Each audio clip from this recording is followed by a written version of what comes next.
Saya percaya bahwa Tuhan memandang dunia tidak hanya sekedar seperti bulat.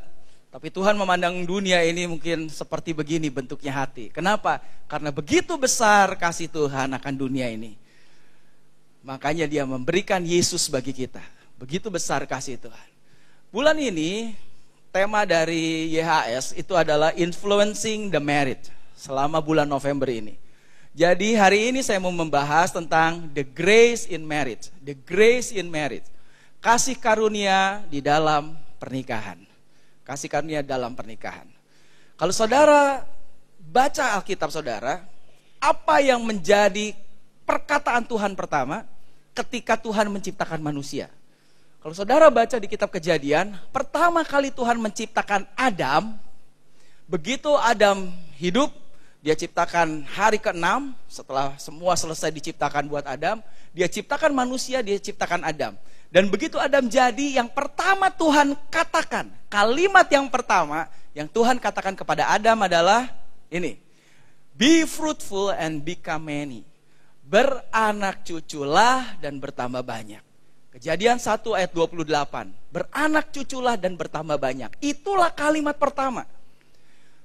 Jadi kalau menurut saya begini, apa yang Tuhan katakan ketika manusia pertama kali hidup, yang Tuhan katakan adalah sesuatu yang penting. Karena inilah yang pertama Tuhan mau untuk kita lakukan. Yang ternyata Tuhan katakan adalah beranak cuculah dan bertambah banyak. Dan untuk beranak cucu dan bisa bertambah banyak, itu membutuhkan satu yang namanya pernikahan. Karena tidak mungkin manusia itu bisa punya anak sendiri. Harus ada pria dan wanita untuk bisa beranak cucu dan bertambah banyak. Baru setelah itu, penuhilah bumi, taklukkanlah itu, berkuasalah atas segala yang ada di bumi. Nah, tapi kalimat pertama adalah beranak cucu. Jadi, kabar baik bagi saudara semua yang hari ini belum punya pasangan. Karena yang Tuhan mau adalah saudara punya pasangan. Amin. Kalau udah punya pasangan, Pak, jangan bilang amin lagi. Kemudian yang belum punya anak, pasangan yang belum punya anak, kabar baik bahwa apa yang Tuhan mau dalam hidup saudara adalah saudara punya anak, beranak cucu. Amin. Itu yang Tuhan mau. Percayalah. Dan untuk bisa punya pasangan, kemudian Tuhan katakan, Kejadian 2 ayat 18, Tuhan katakan begini. Tuhan berfirman, tidak baik kalau manusia itu seorang diri saja. Aku akan menjadikan penolong baginya yang sepadan dengan dia. Jadi ada note di situ. Bahwa pasangan yang Tuhan mau untuk beranak cucu adalah pasangan yang sepadan. Apa ini sepadan? Sepadan bukan berarti tingginya sama, umurnya sama, atau mungkin kelas ekonomi, kelas sosialnya sama. Ya itu salah satunya lah. Tapi yang paling utama dari sepadan, itu Paulus katakan di dalam 2 Korintus 6 ayat 14 adalah begini. Janganlah kamu merupakan pasangan yang tidak seimbang atau tidak sepadan. Jadi yang Paulus mau, kita menjadi pasangan yang sepadan, seimbang. Dalam apa? Nah ini yang paling utama. Sepadan gimana? Dengan orang yang tidak percaya. Janganlah kamu pasangan yang tidak sepadan dengan orang tidak percaya. Berarti yang Tuhan mau, pasangan yang sepadan buat kita adalah orang percaya. Adalah orang percaya. Kenapa? Sebab persamaan apakah yang terdapat antara kebenaran dan kedurhakaan? Atau bagaimanakah terang dapat bersatu dengan gelap? Terang tidak bisa bersatu dengan gelap. Di mana ada terang, di situ tidak ada gelap.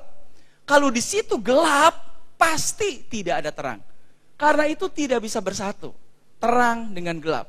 Makanya yang Tuhan mau adalah kita sepadan karena terang dan gelap tidak bisa bersatu. Selain itu adalah ada satu kebenaran lagi di 1 Yohanes dikatakan bahwa God is love. Whoever lives in love lives in God and God in him. Bahwa Tuhan adalah kasih. Jadi siapa yang percaya kepada Tuhan dan dia punya Tuhan di dalam hidupnya, berarti dia di dalam hidupnya punya kasih.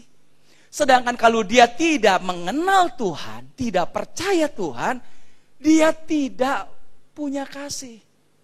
Itulah alasannya dengan anak-anak muda, kenapa Tuhan mau bahwa pasangan kita adalah pasangan sesama orang percaya. Karena kalau saudara punya pasangan yang tidak percaya, berarti dia tidak punya Tuhan, berarti dia tidak punya kasih. Karena Tuhan adalah kasih. Jadi percuma mereka bilang, I love you, I love you. Apanya yang dilap? Cuma I love you, I love you. Gak mungkin dia punya kasih. Makanya Tuhan mau kita menjadi pasangan yang seiman. Ketika kita punya kasih, kita punya Tuhan. Kita punya Tuhan, kita punya kasih. Jadi no God, no love. Tidak punya Tuhan, tidak punya kasih. Tapi no God, no love. Kita mengenal Tuhan, kita punya Tuhan, kita punya kasih. Makanya saudara harus jadi pasangan yang sepadan atau seimbang. Nah, bagaimana sekarang caranya untuk mencari pasangan yang seimbang? Ini saya berikan tips buat anak-anak muda. Dulu saya punya majalah G-Fresh, majalah anak-anak muda. Dan saya banyak kasih nasihat, kasih masukan juga kepada anak-anak muda. Saya kasih ada 4 langkah untuk saudara mencari pasangan. Berdasarkan Roma 12 ayat 2. Ini teorinya saya. Janganlah kamu menjadi serupa dengan dunia ini, tetapi berubahlah oleh pembaharuan budimu, sehingga kamu dapat membedakan. Langkahnya adalah untuk mencari pasangan. Saudara begini bilang jangan sama seperti orang dunia. Tapi gimana caranya? Caranya yang pertama, kamu bisa bedakan. Yang pertama, manakah kehendak Tuhan? Itu langkah yang pertama. Apa yang menjadi kehendak Tuhan? Tadi saya sudah bilang, bahwa saudara harus pasangan yang sepadan, sama dengan orang percaya. Jadi kalau langkah pertama, saudara ketemu pasangan, ketemu calon yang menarik, cakep, cantik, tapi kalau dia tidak sepadan alias tidak percaya, berarti kriteria nomor 1 aja tidak lolos. Karena saudara harus apa? Manakah kehendak Tuhan? Yang Tuhan mau adalah sepadan alias orang percaya. Yang kedua setelah itu, karena apa? Orang percaya kan banyak. Coba saudara lihat kiri kanan saudara. Ada ribuan orang percaya di sini. Karena itu masuk kriteria kedua. Kriteria yang kedua, apa yang baik. Di sini saudara mulai buka mata lebar-lebar. Kenapa? Yang menurut saudara baik yang mana? Ada orang percaya belum tentu baik. Karena itu mulai terseleksi. Jadi yang pertama seleksinya adalah orang percaya. Setelah itu seleksi yang kedua adalah mana yang baik menurut saudara. Setelah itu seleksi yang ketiga adalah yang berkenan kepada Tuhan. Mulai setelah saudara lihat dari sekian banyak, oh si A, si B, si C, ini baik, itu baik, ini baik, ini baik, ini baik, ini baik, ini baik. Setelah itu seleksi lagi. Yang Tuhan mau yang mana ya? Yang Tuhan berkenan untuk jadi pasangan saya mana ya? Dan ini mungkin mulai libatkan pembimbing kita, mulai libatkan teman kita, mulai libatkan menurut kamu gimana, menurut gini. Kemudian kita berdoa dan segala macam. Dan setelah itu yang keempat, baru saudara akan dapat yang sempurna. Amin. Itu sedikit tips buat yang mau cari pasangan. Tapi asal saudara tahu, kemudian kalau saudara sudah menikah, nah sekarang ceritanya kalau sudah menikah, dan buat saudara semua yang sudah menikah juga. Saudara tahu bahwa pernikahan, Matius 19 Tuhan katakan begini, dan firman-Nya, sebab itu laki-laki akan meninggalkan ayahnya dan ibunya dan bersatu dengan istrinya, sehingga keduanya itu menjadi satu daging. Demikianlah mereka bukan lagi dua, melainkan satu. Karena itu apa yang telah dipersatukan Tuhan tidak boleh diceraikan manusia. Saudara tahu ketika akhirnya mereka menikah, laki-laki dan perempuan dan istrinya itu bukan dua lagi, tapi mereka menjadi satu daging. Coba sekarang saudara kasih lihat tangan saudara. Dan sekarang saudara cubit tangan saudara, tarik sampai dagingnya lepas. Bisa lepas? Ya susah ya. Tapi yang pasti belum lepas aja udah sakit duluan, betul? Kalau mau lepas harus dipotong kali. Saudara tahu bahwa pernikahan dikatakan di sini adalah menjadi satu daging. Ini jadi 1 daging. Jadi pernikahan Kalau saya pribadi, saya tidak setuju perceraian. Karena apa yang telah dipersatukan Tuhan tidak boleh diceraikan manusia. Karena setiap pernikahan jadi satu daging. Jadi kalau ini mau dicopot, mau dilepas, mau dipisahkan, ini daging sakit. Pasti ada sakit. Makanya perceraian pasti menimbulkan sakit. Meskipun bilang, oh enggak, saya sih asik-asik aja. Tidak bisa, pasti menimbulkan sakit. Makanya kalau saya pribadi, saya tidak setuju perceraian. Nah bagaimana sekarang kalau udah kadung, tanggung, udah menikah dengan pasangan yang tidak seimbang, yang tidak seiman.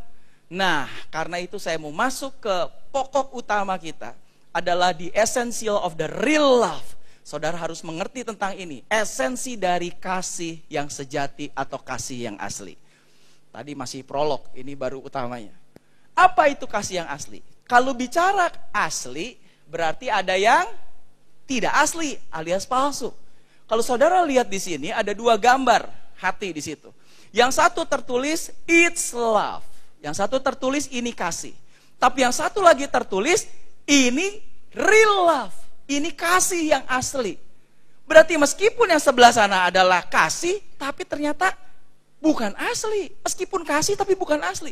Karena ada kasih yang asli. Apa kasih yang asli? Untuk kita bisa tahu, itu dikasih tahu dulu yang tidak asli. Sama kayak uang, kita harus lihat diraba, diterawang begitu supaya tahu. Nah, supaya tahu yang asli, dikasih tahu dulu yang tidak asli. Apa yang tidak asli? Ini ayat dari firman Tuhan. This is the real love. Inilah kasih yang asli. Yang bukan asli adalah it is not that we love God. Yang tidak asli adalah bagaimana kita mengasihi Tuhan. Jadi kalau saudara mengasihi Tuhan, sebetulnya itu bukan kasih asli. Itu tidak asli. Dan dalam hidup ini jangan mengejar sesuatu yang tidak asli. Kalau saya tidak mau mengejar yang tidak asli. Saya mau mengejar yang asli.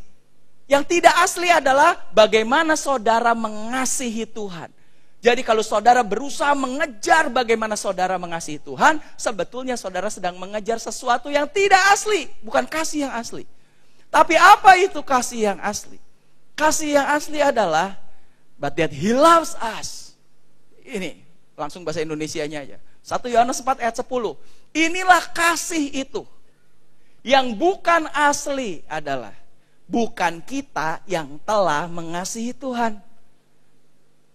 Mati. Berarti kita mengasihi Tuhan itu bukan kasih yang asli. Tetapi Tuhan yang telah mengasihi kita dan yang telah mengutus anaknya sebagai pendamaian bagi dosa-dosa kita. Itulah kasih yang asli. Jadi bukan bagaimana kita mengasihi Tuhan, tapi bagaimana Tuhan mengasihi kita. Kenapa? Karena Tuhan adalah kasih, saya bilang tadi. Kalau saudara mengejar bagaimana saudara mengasihi Tuhan, saya mau tanya, saudara belajar mengasihi kasih dengan apa? Tuhanlah kasih. Yang dikejar bukan bagaimana kita mengasihi Tuhan, tapi yang dikejar adalah bagaimana Tuhan mengasihi kita. Dan kenapa kita bisa mengasihi Tuhan? Sebetulnya adalah kita mengasihi karena Tuhan lebih dahulu mengasihi kita. Inilah kuncinya. Kenapa kita bisa mengasihi Tuhan? Karena Tuhan lebih dahulu mengasihi kita. Jadi yang dikejar adalah yang lebih dulunya. Bagaimana Tuhan mengasihi kita.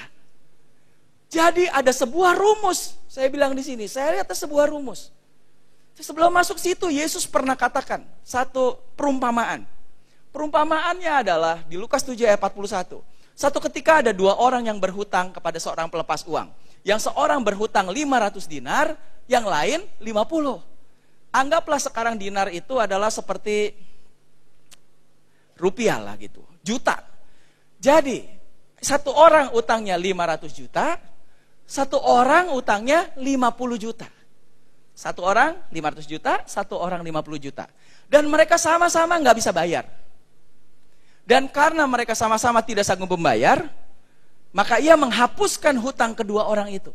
Hutangnya dihapus. Pertanyaannya, siapakah di antara mereka yang akan lebih mengasihi orang yang menghutangi itu? Apakah orang yang hutangnya 500 juta dihapus atau orang yang utangnya 50 juta dihapus? Siapa yang lebih mengasihi? Gampang jawabannya, Yesus bilang. Orang yang hutangnya 500 juta pasti akan lebih mengasihi kepada orang yang menghutangi. Karena dia merasa hutangnya lebih besar dan diampuni lebih besar. Tapi yang ini enggak terlalu. Makanya Yesus bilang, betul. Sebab itu aku berkata kepadamu, dosanya yang banyak itu telah diampuni, sebab itu ia telah banyak berbuat kasih. Tetapi orang yang sedikit merasa sudah diampuni, sedikit juga ia berbuat kasih. Jadi saya bilang tadi ada sebuah rumus. Kelihatan di sini. Bagaimana kita bisa lebih mengasihi? Caranya adalah bila kita lebih menyadari betapa besar kasih dan pengorbanan Tuhan Yesus dalam mengampuni dosa kita. Semakin kita sadar bahwa Tuhan sudah mengampuni kita besar, semakin kita bisa mengasihi. Itu. Semakin besar kita ngerti merasakan kasihnya Tuhan dalam menebus dosa kita, semakin kita bisa mengasihi. Inilah rumusnya. Makanya yang saudara harus kejar tiap hari bukan bagaimana saudara mengasihi Tuhan. Saudara mau mengasihi dengan apa? Kalau saudara tidak merasakan dulu kasihnya, Tuhan adalah kasih. Tapi kalau saudara merasakan semakin besar, baru kita bisa mengasihi lebih besar lagi. Dan kabar baiknya sebetulnya Tuhan sudah mendemonstrasikan kasihnya buat seluruh dunia. Ayatnya bilang, Roma 5 ayat 6-8. Tetapi Tuhan menunjukkan atau mendemonstrasikan kasihnya kepada kita. Oleh karena Kristus telah mati untuk kita ketika kita masih berdosa. Karena waktu kita masih lemah, Kristus telah mati untuk kita, orang-orang durhaka. Dia udah mati buat kita lebih dulu. Waktu kita masih berdosa, waktu kita masih lemah. Saya ajukan sebuah pertanyaan. Kalau di sini ada gambar 3 salib. Dan cukup familiar dengan saudara gambar salib ini, betul? Saya mau tanya, manakah salib Yesus? Yang kiri, yang tengah, atau yang kanan? Mana salib Yesus? Yakin yang tengah? Apakah betul salib Yesus yang tengah? Saya tanya dulu, apa itu salib? Buat siapa itu salib? Salib adalah buat orang yang melakukan kejahatan dan layak dihukum mati. Yaitu mati digantung, dipaku pada kayu salib. Pertanyaan saya adalah, dosa apa yang Yesus lakukan? Kesalahan atau dosa apa yang Yesus lakukan? Tidak ada. Kalau begitu, apakah Yesus punya salib? Saya ulangi lagi. Salib adalah upah dosa adalah maut. Salib adalah buat orang yang melakukan kesalahan dan harus dihukum mati. Makanya salah satunya adalah mati di salib. Dosa apa yang Yesus lakukan? Tidak ada. Kalau begitu, apakah Yesus punya salib? Tidak punya. Karena Yesus tidak melakukan kesalahan apapun. Loh, kalau gitu, Yesus kan mati itu di salib yang tengah. Betul sekali, dia mati di salib yang tengah. Tapi pertanyaan saya, kalau begitu salib itu sebetulnya punya siapa? Punya saudara dan saya. Punya kita. Itulah salib kita. Tapi kenapa Yesus mati di situ? Dia mati gantikan dosa kita. Amin. Yesus tidak punya salib, itu salib kita. Tapi dia mati gantikan kita di salib. Itulah demonstrasi kasihnya. Makanya dikatakan, I have sinned. Yang berdosa itu adalah kita. But thanks God, the sinless Savior paid my debt. Tapi kita bersyukur. Kenapa? Juru selamat kita. Yang tidak berdosa. Justru dia yang bayar salib. Yang bayar semua dosa kita. Dia yang tanggung semua dosa kita di salib. Wow. Bukankah luar biasa kasihnya buat kita? Saudara mau gak tanggung dosanya orang? Saudara mau nggak tanggung kesalahannya orang masuk penjara? Saya nggak mau. Kenapa? Yang lakuin bukan saya. Tapi saudara tahu bahwa kan Yesus mau gantikan hukuman mati buat saudara. Itulah yang Yesus lakukan. Kenapa dia lakukan itu? Dia buktikan, demonstrasikan kasihnya. Dan kasihnya Tuhan luar biasa. Saya suka kalimat yang di atas. Dikatakan begini, God loves you because of who God is. Tuhan mengasihi saudara karena siapa dia. Siapa dia? Tuhan adalah kasih. Makanya dia selalu mengasihi saudara. Not because of anything you did or didn't do. Dia lakukan itu bukan karena apa yang saudara lakukan atau tidak lakukan. Dia mengasihi saudara tanpa syarat. Itulah unconditional love of Christ. Dia mengasihi saudara tanpa syarat.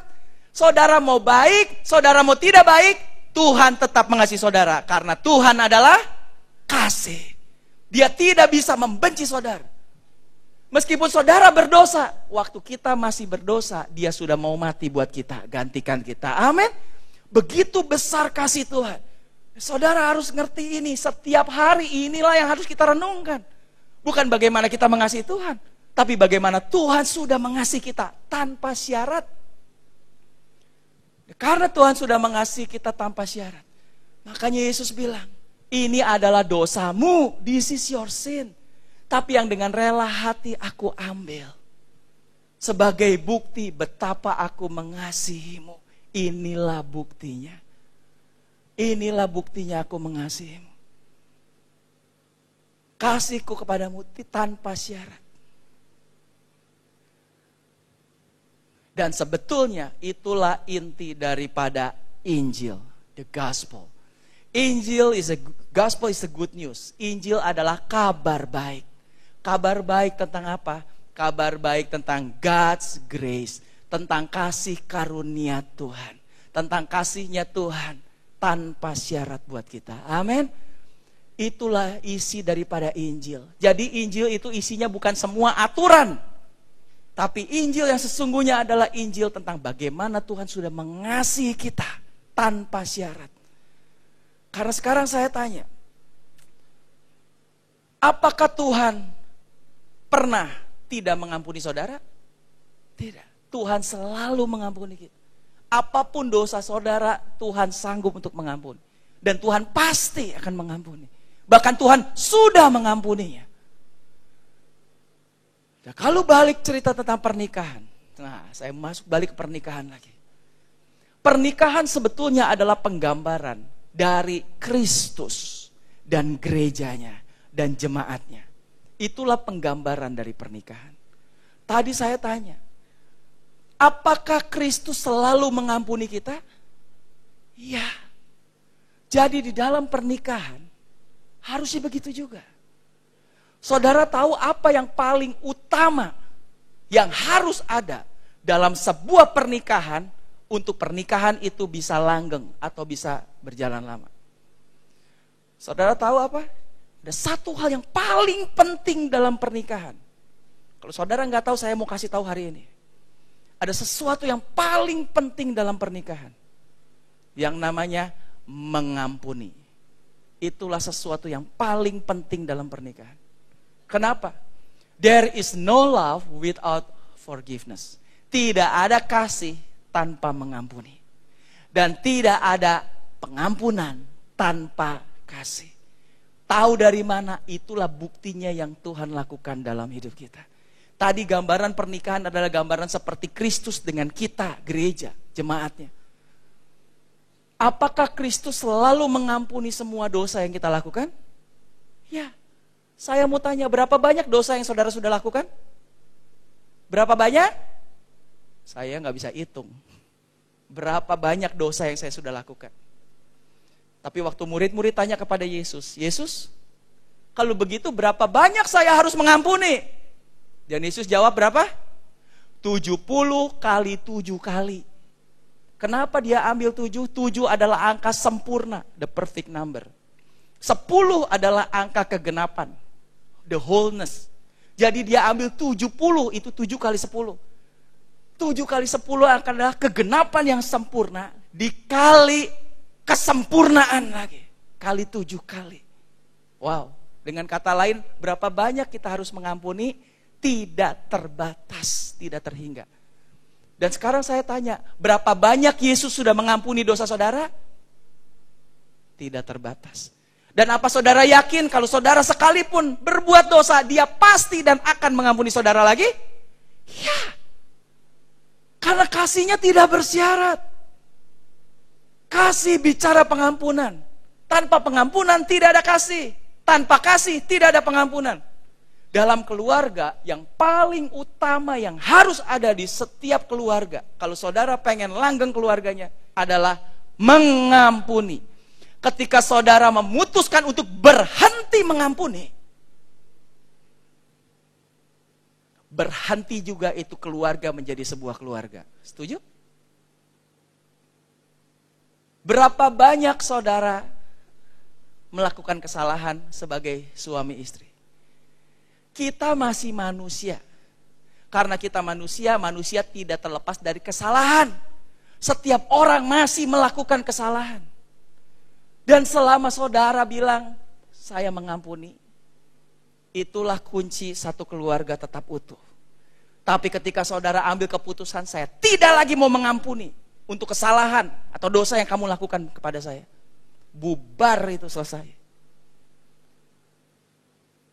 Keluarga. Makanya Ruth Bell Graham, ini adalah istri daripada Billy Graham. Dia bilang begini, satu quotes, istri dari Billy Graham. A happy marriage is the union of two good forgivers. Sebuah pernikahan yang bahagia itu adalah bersatunya dari dua pribadi atau dua orang yang sama-sama baik, bagus, hebat dalam hal mengampuni. Ketika saudara sama-sama bagus, hebat dalam hal mengampuni, itulah pernikahan saudara menjadi pernikahan yang bahagia. Amin. Itulah yang harus ada di dalam sebuah pernikahan. Dan saudara tahu, sekarang bagaimana kalau kita punya pasangan yang tidak seiman? Udah tanggung tadi ini jawaban. Gimana? Dia kan gak bisa ngampuni saya karena dia gak punya Tuhan. Tanpa Tuhan tidak punya kasih. Tanpa kasih tidak bisa mengampuni. Makanya sering marah-marah itu orang. Kenapa? Ya wajar. Kenapa? Dia gak kenal Tuhan. Tapi saya udah tanggung menikah. Saya harus gimana? Tuhan ajarkan di Kolose 3 ayat 1, ayat 13. Dikatakan apa? Kita mengampuni, hendaklah kamu mengampuni, saling mengampuni, as Christ has forgiven you. Patokan kita mengampuni adalah Kristus. Seperti Kristus sudah mengampuni kamu. Jadi kenapa saya bisa mengampuni? Bukan karena kamu sudah mengampuni saya. Kenapa saya bisa mengampuni? Bukan karena kamu berlaku baik, gak pernah berdosa, gak pernah bohong sama saya. Kenapa saya bisa mengampuni? Bukan karena kamu udah mengampuni saya dulu. Tapi seharusnya kenapa kita bisa mengampuni? Seperti Kristus sudah mengampuni saya. Selama saudara sadar dosa saudara diampuni oleh Kristus, sebetulnya saudara bisa untuk mengampuni. Amin. Patokannya adalah sebesar itu. Makanya saya bilang yang harus dikejar adalah betapa besar kasih dan pengampunan Tuhan. Itulah setiap hari. Itu yang akan membuat saudara bisa untuk mengampuni, bisa untuk mengasihi. Saudara tidak butuh kasih dari manusia. Karena sumber kasih itu adalah Tuhan. Dan Tuhan sudah ada di dalam diri saudara. Amin. Dan kasih Tuhan sempurna di dalammu. Jadi buat yang tidak punya pasangan, atau yang pasangan yang udah meninggal misalnya, atau yang pasangannya bukan orang percaya, saudara tetap bisa merasakan kasih. Kenapa? Karena seperti Kristus mengampuni saudara. Itulah patokan kita bisa melakukan kasih. Dan sekarang lihat, inilah buktinya. 1 Korintus 7 ayat 14. Dan kalau ada seorang istri bersuamikan seorang yang tidak beriman, dan laki-laki itu mau hidup bersama-sama dengan dia, ini seorang istri bersuamikan seorang yang tidak beriman. Berarti sekali lagi ini udah kadung menikah. Tapi suaminya itu, laki-laki itu mau hidup bersama-sama dengan dia. Ayatnya bilang apa? Jangan ia menceraikan laki-laki itu. Jangan ia menceraikan. Sekali lagi, saya pribadi juga, saya tidak setuju dengan perceraian. Jangan, meskipun tidak seiman, don't worry, kasih kita bukan dari dia, kasih kita dari Tuhan yang ada dalam kita. Karena itu jangan menceraikan. Karena suami yang tidak beriman itu dikuduskan oleh istrinya. Dan kalau sekarang kebalikannya, dan istri kalau yang tidak beriman itu dikuduskan oleh suaminya. Jadi ini kabar baik buat saudara yang punya pasangan tadi. Kalau sama-sama, ingat, pengampunan itu nomor 1. Kalau pasangannya belum seiman, jangan khawatir. Kita punya Tuhan, sumber kasih kita yang ada di dalam kita. Amin. Ketika kita terus merasakan kasih Tuhan, kita gali terus, kita rasakan, lama-lama kita bisa mengasihi, kita bisa mengampuni. Dia gak mengampuni kita, gak masalah. Pokoknya kita ampuni dia terus. Jangan ceraikan katanya. Kita ampuni terus, kita kasih terus, kita ampuni terus, kita kasih terus, kita ampuni terus, kita kasih terus. Saya percaya kabar baiknya adalah, makanya C.S. Lewis dia pernah bilang kayak begitu. To be a Christian, menjadi orang Kristen itu artinya adalah, seharusnya adalah to forgive the inexcusable. Itu kita harusnya mengampuni tanpa alasan. Kenapa? Karena Tuhan juga sudah mengampuni kita tanpa alasan. Pokoknya ampuni aja, kasihi aja. Dan kabar baiknya, ini yang saya suka. Karena God is love, karena Tuhan adalah kasih. Dan 1 Korintus 13 ayat 8 bilang apa? Love never fails. Bahwa kasih tidak pernah gagal. Karena kasih itulah Tuhan adalah kasih. Kasih tidak pernah gagal. Dunia butuh pengampunan, dunia butuh kasih. Itulah yang dunia butuhkan, karena dunia butuh Tuhan. Dan karena kita punya pasangan tidak punya Tuhan, ya tidak punya kasih, tidak punya pengampunan. Tapi ketika kita mengasihi terus, mengampuni terus. Ada satu kesaksian kisah nyata. Seorang ibu, suaminya belum percaya, tapi udah tanggung menikah juga. Dia pergi ke gereja, naik angkot, suaminya cuma tidur tiap hari Minggu, nggak mau antar. Tapi karena ibu ini kemudian mulai melakukan firman ini, dia ampuni, dia kasih, dia ampuni, dia kasih. Lama-lama suaminya sekarang mulai tanya, mau diantar ke gereja katanya, mau dianterin. Mulai suaminya anterin dia ke gereja, tapi nggak turun, cuma turun, pulang lagi, suaminya jalan kemana, begitu makan. Cuma dianterin ke gereja. Satu hari tiba-tiba suaminya bilang ini, saya mau ikut masuk dong katanya. Ada apa sih di gereja? Dan setelah sekarang dia bisa kesaksian. Kenapa? Dia mulai bingung. Kenapa istrinya disakiti, diiniin, diapain. Kok dia tetap mengampuni katanya. Dia bingung. Padahal dia cerita waktu itu dia pengen untuk istrinya itu ngegugat cerai. Urusan harta begini, oh pokoknya udah parah. Tapi lama-lama dia lihat, kenapa istri saya ini kok luar biasa. Beda jauh bahkan dengan istri-istri orang katanya. Itu dia cerita. Singkat cerita, hari ini mereka berdua udah menjadi diaken di gereja. Lihat. Ya, beri kemuliaan buat Tuhan. Saya percaya love never fail. Amin. Kasih tidak pernah gagal. Kenapa? Karena Tuhan adalah kasih, dialah sendiri. Ketika kita berikan kasih, berikan pengampunan, itu bisa merubah orang. Karena setiap orang butuh kasih, butuh pengampunan. Seperti kita sudah dikasihi oleh Tuhan dan diampuni oleh Tuhan. demikianlah kita lakukan itu kepada orang lain. Amin. Saya akan tutup dengan satu klip. Suaranya. Apakah engkau mengasihi pasanganmu? Apakah engkau mengasihi pasanganmu ketika dia memberikan bunga? Oh ya pasti. Ketika dia mengerti, ketika dia tertarik dengan apa yang saudara kerjakan, ketika dia mau membantu cuci piring.